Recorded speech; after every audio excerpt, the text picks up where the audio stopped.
नमस्कार, मैं बीडी पाल। देखिए, पिछले वीडियो में हमने आपको बताया था कि सिंपल सेंटेंस क्या होते हैं। मैं फिर एक बार आपको बताऊंगा। सिंपल सेंटेंस मीन्स होता है सरल वाक्य। सरल वाक्य कहिए या सरल व्यक्ति कहिए। तो सरल व्यक्ति का मतलब क्या होता है? जिसे हर व्यक्ति बात कर सके। और तो सिंपल सेंटेंस वे वाक्य होते हैं जिसमें एक सब्जेक्ट होता है और एक फाइनाइट वर्ब होती है। अब आप कहेंगे सर फाइनाइट वर्ब क्या होती है? मैंने बात बताई थी आपको। फाइनाइट वर्ब वे क्रियाएं होती हैं जो अपने सब्जेक्ट के नंबर, पर्सन और जेंडर के अनुसार क्या होती हैं? गवर्न होती हैं। देखिए, मैंने क्या बात कही है कि जो क्रियाएं अपने कर्ता के अनुसार अपने रूप में परिवर्तन कर लेती हैं। जैसे आई गो है तो आई है आपका क्या? प्लूरल सब्जेक्ट है। तो और उसके साथ वर्ब आएगी तो ये प्लूरल रहेगी। और अगर आप इसी जगह कर दीजिए ही गोज तो ही आपका सिंगुलर है और गोज भी आपका सिंगुलर है। फिर एक बार सुनिएगा कि सिंपल सेंटेंस वे वाक्य होते हैं जिसमें एक सब्जेक्ट होता है और एक फाइनाइट वर्ब होता है।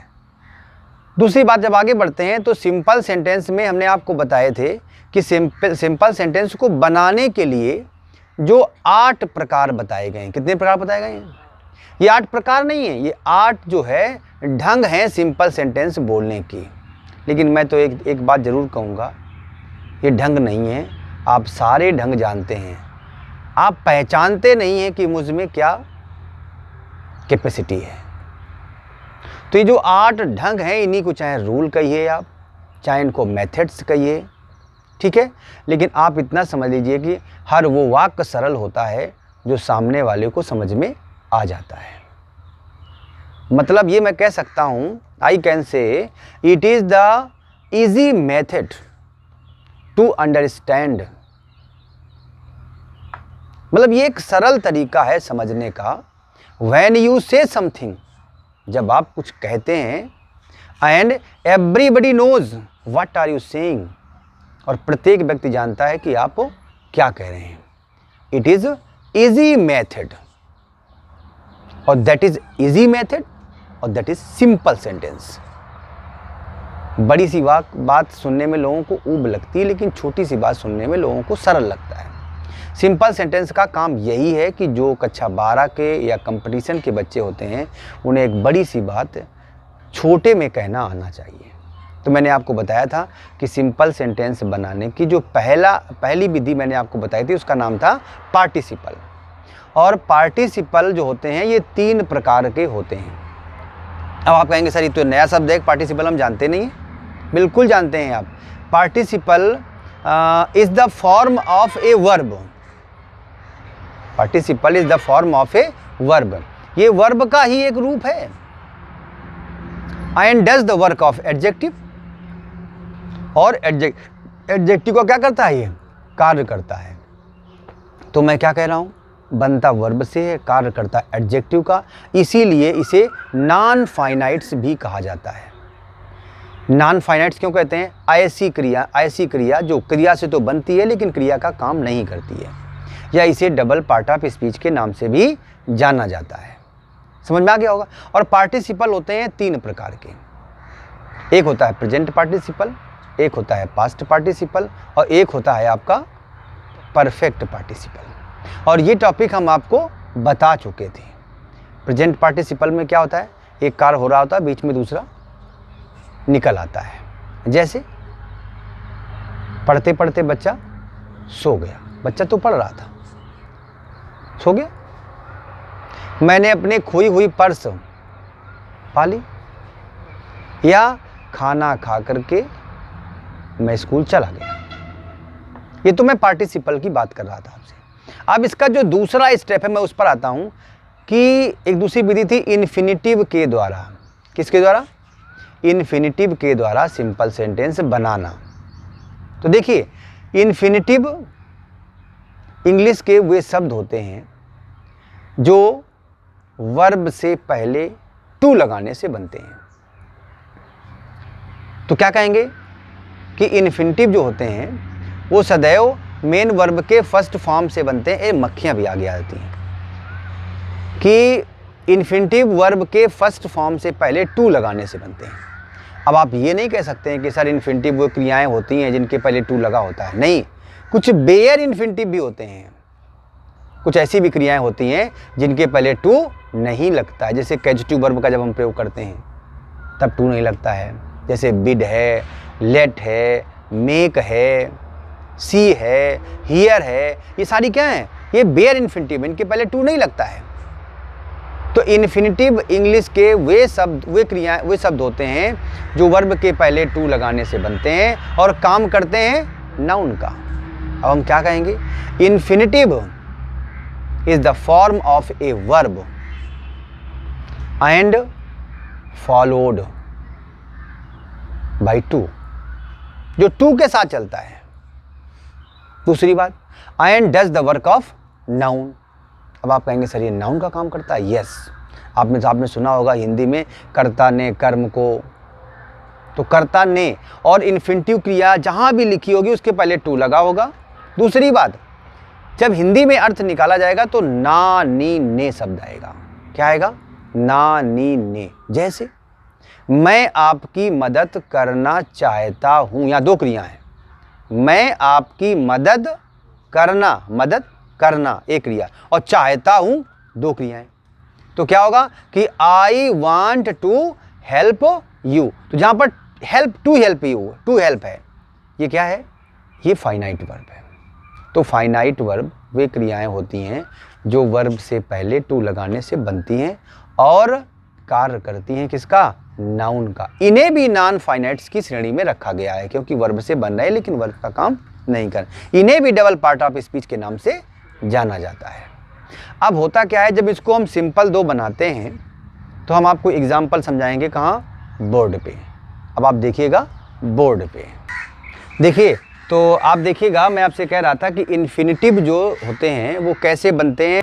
तो देखिए, जैसा मैं आपसे कह रहा था कि इन्फिनिटिव जो होते हैं ये वर्ब के पहले, मेन वर्ब के फर्स्ट फॉर्म के पहले टू लगाने से बनते हैं। और मेन वर्ब का फर्स्ट फॉर्म क्या होता है? इसे बेस फॉर्म भी कहते हैं, इसे प्रेजेंट टेंस फॉर्म भी कहते हैं। और ये सदैव टू से क्या होता है? फॉलोड होता है। अब जरूरी ये नहीं कि ये टू से ही बनता है, नहीं, कुछ बेयर इन्फिनिटिव भी होते हैं। मैंने क्या कहा था? इन्फिनिटिव वे शब्द होते हैं जो वर्ब के फर्स्ट फॉर्म से पहले टू लगाने से बनते हैं। दूसरी बात, ये नाउन का कार्य करते हैं। हिंदी में ना नी ने शब्द आते हैं। देखिए, मैं इसको अपने एग्जाम्पल के माध्यम से समझाऊंगा। देखिए, मैंने लिख रखे हैं ताकि आपको समय बचाने के लिए। ही वेंट टू आगरा और he wanted to see the Taj. देखिए क्या लिखा है? वह आगरा गया था और वह ताजमहल देखना चाहता था। तो इसको सिंपल कैसे बोलेंगे? इन दोनों वाक्यों को सुनने के बाद, मैं आगरा गया था और मैं ताजमहल देखना चाहता था, मैं कैसे बोलूँगा कि मैं ताजमहल देखने आगरा गया था। तो क्या बनेगा?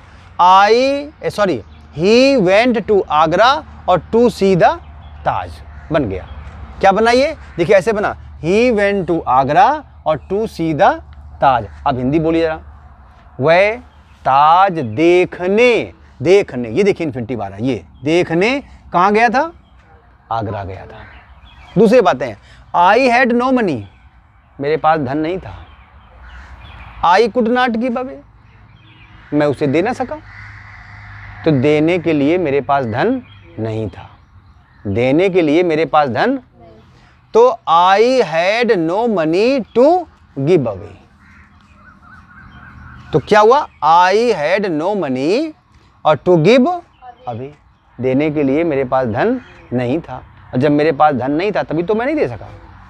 तो यहां पर टू आएगा इस जगह। ये क्या लिखा है? सी इज वेरी पुअर, वह बहुत गरीब है, और she can not buy her book, और वह अपनी पुस्तक खरीद नहीं सकती है। तो क्या बनेगा कि she is too poor, she is too poor, और सी इज टू पुअर और टू बाई हर बुक। इसको आपने एक में पढ़ा होगा जब हमने आपको बताया था कि एडवर्ब टू को क्या करना है, हमें रिमूव करना है। वहां पर ये वो रूल है। ये देखिए यहां पर क्या बनेगा, फिर सुनिएगा, सी इज टू पुअर और टू बाई हर बुक। वह अपनी पुस्तक खरीदने में क्या है, बहुत गरीब है। खरीदने में, याद होगा ये 2 बाई। फिर लिखा द बॉय स्टडीड हार्ड, लड़के ने बहुत कठिन परिश्रम किया था, और he wanted to secure good marks, और वह अच्छे अंक पाना चाहता था। अच्छे अंक पाने के लिए लड़के ने कठिन परिश्रम किया था। द बॉय स्टडीड हार्ड और टू सिक्योर गुड मार्क्स।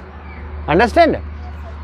फिर लिखा है Vinod was much pleased, Vinod बहुत अधिक खुश था, और he heard of his success in the examination, उसने परीक्षा में अपनी सफलता के बारे में सुना था। तो परीक्षा में अपनी सफलता के बारे में सुनकर, आया कि नहीं आया, विनोद बहुत खुश था। तो क्या होगा, विनोद वाज मच प्लीज्ड और to hear of his success in the examination. फिर दिया गया आई वेंट टू स्टेशन, मैं स्टेशन गया, my object was to see off my sister, मैं स्टेशन गया था और मेरा उद्देश्य था अपनी बहन को क्या करना, विदा करना। ठीक है ना।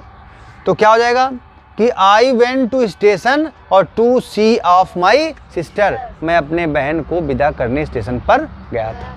तो विदा करने आ गया ना भैया। फिर लिखा है हरी रैन फास्ट, हरी बहुत तेज दौड़ा था।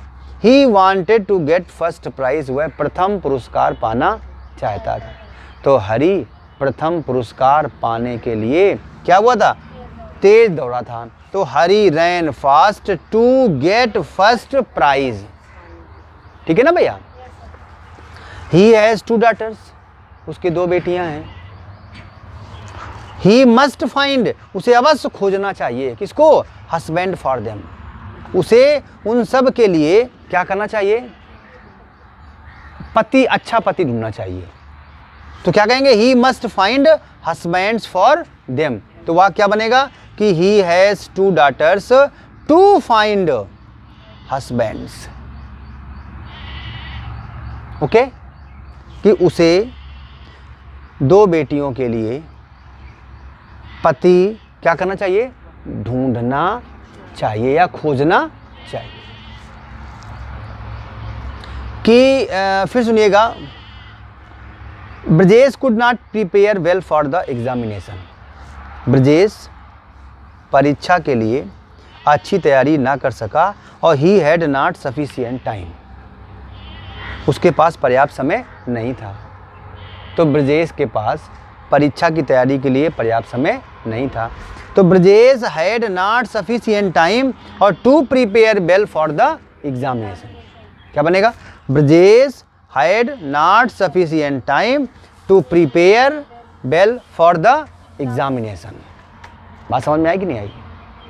तो ये जो थे, अब इसके जब आगे ये 2 वाक्य क्या थे, ये आपके वाक्य थे। फिर आप देखेंगे एक बार मैंने 10 वाक्य एक्सरसाइज उठाई है पूरी, मैंने इसको पूरा क्या कर दिया है, सॉल्व कर दिया है, बता दिया है। फिर भी कुछ अगर आपका कमेंट रहे तो आप ये प्रॉब्लम रहे तो आप ये कमेंट बॉक्स में डालिएगा। मैं कुछ आगे और वाक्य आपसे शेयर करूंगा। इससे पहले मैं ज़रूर कहूँगा, ये नए टॉपिक के साथ मिलूँगा, लेकिन आपसे कहूँगा प्लीज़ अगर आपको इन्फिनिटिव समझ में आ गया हो अच्छी प्रकार से, और लग रहा हो आपको नहीं मुझे अच्छा लग रहा है सुन करके, तो आप ज़रूर मेरे चैनल को सब्सक्राइब करिए। इसलिए नहीं कि आप मुझे बढ़ा रहे हैं, नो, मेरे साथ जुड़े रहने के लिए आप मेरा चैनल ज़रूर सब्सक्राइब करें, लाइक करें, शेयर करें और अपने मित्रों को भी जोड़ें, ताकि इस लॉकडाउन जो 14 दिन का बढ़ गया ना, ये लॉकडाउन बढ़ने की वजह से आपके पास और you have sufficient time to prepare on YouTube और with the help of all experts in all subjects, और सिटिंग इन द होम, घर में बैठे हुए आप सब कुछ पढ़ सकते हैं। तो मैं ज़रूर कहूँगा आपसे कि आप चैनल सब्सक्राइब करिएगा और टॉपिक को पढ़िएगा, एक्सरसाइज हल करिएगा, जहाँ प्रॉब्लम आए उसे आप कमेंट बॉक्स में डालिएगा। Okay, thank you.